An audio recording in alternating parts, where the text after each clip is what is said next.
അങ്ങനെ വരുന്ന ഒരു കാര്യത്തെ ഇതിന് കാണിക്കുന്നതിന്റെ പിറകിലുള്ള ബേജാറ് അല്ലെങ്കിൽ ഭയം, അതല്ലെങ്കിൽ അതിന്റെ ഒരു ധൃതി ഈ സ്വർണ്ണക്കേസിന്റെ കാര്യത്തിൽ മുഖ്യമന്ത്രിക്ക് എത്രമാത്രം ഇൻവോൾവ്മെന്റ് ഉണ്ട് എന്ന് തെളിയിക്കുന്നതാണ്. മുഖ്യമന്ത്രിയുടെ ഓഫീസിന്,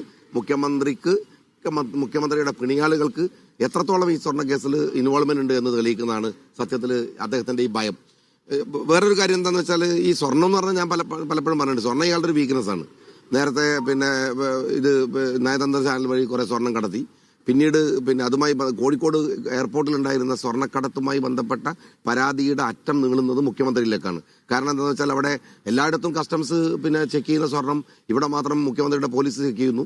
പിടിക്കുന്നത് 10 കിലോ ആണെങ്കിൽ രേഖപ്പെടുത്തുന്നത് 1/2 കിലോ ആയിരുന്നു. എന്നിട്ട് അവസാനം സ്വർണ്ണവേട്ടയുടെ പേരിൽ കസ്റ്റംസ് ഉദ്യോഗസ്ഥന്മാർ പോലും അത് വേണ്ടെന്ന് പറഞ്ഞിട്ടും അത് നടത്തി. അപ്പൊ സ്വർണ്ണം ഇയാളുടെ ഒരു വീക്ക്നെസ് ആണ്. അത് അമ്പലത്തിൽ കണ്ടാലും എടുക്കാൻ നോക്കും, അതല്ല നയതന്ത്ര ചാനലിൽ കണ്ടാലും എടുക്കാൻ നോക്കും എന്ന് പറയുന്ന ഒരു ഗവൺമെന്റാണ് ഇവിടെ ഉള്ളത്. അതിന്റെ ഭയമാണ് ഒരു പക്ഷേ ഈ അറസ്റ്റിന്റെ ഒക്കെ പിറകിൽ ഉണ്ടാവുന്നത്.